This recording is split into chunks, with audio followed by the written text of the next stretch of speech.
What the hell hashtag happened to Chuck Liddell? This is what he told us right before Thanksgiving. We talked to him on Wednesday morning before the fight on Friday. I think he called it a tune-up fight. Can I ask you, you beat him twice. What's in it for you? I wanted to get back into the sport and get back into fighting, and I needed a tune-up fight. And what better tune-up fight than Tito? So, don't you think you want a big name fight? You want a fight that you can sell, and I needed a tune-up fight. So it covered both those bases. Because one thing from my fans I've always gotten is, hey, can you just come back and beat that guy up one more time? Didn't happen. Hashtag didn't happen. Looks like they had a good turnout for the fight, though. What's this mean for the future of Chuck Liddell? I'm sure we won't know for a while. Hopefully he'll just continue to pitch products, attorneys here locally, and whatever else he's doing. He's been in movies. He probably should stop fighting. I caught a little of John Hackleman talking about this.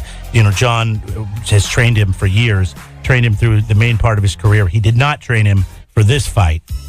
John Hackleman of the Pit, fame around here.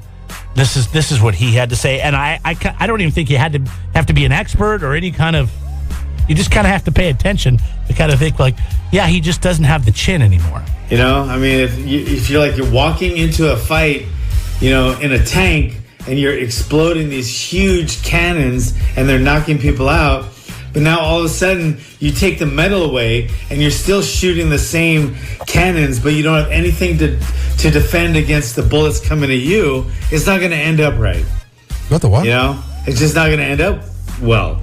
And he doesn't have that armor anymore because his chin's there. His chin's gone. All right. What's up with all these UFC MMA guys that sound like they're drunk when they talk? Hey, it's painful to get hit all the time. I mean, the last few fights we've seen of him, or whatever you want, I think he's lost 4. I think 3 of them he's been knocked out the last few fights. And it's because he's been, caught on that chin every single time.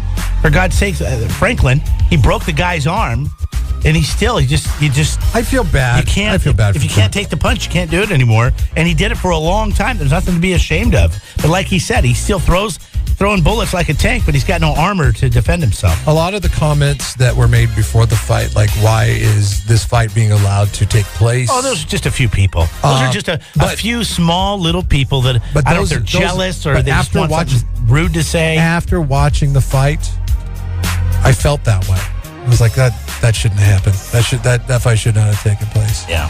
I mean, even though Tito won, it was like watching slow motion. After it was over, they were kind of buddy-buddy, and then everything was fine. He was like, all right, we'll just leave it all in the ring, and now we move on.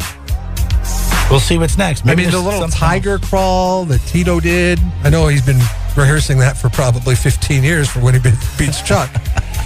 So he felt like he had to get it out of his system, but it was all just so sad to watch.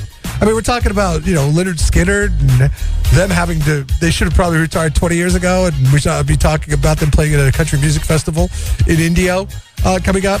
The same thing goes for Chuck Liddell and Tito Ortiz, really. What's Tito going to get out of this? Tito wins.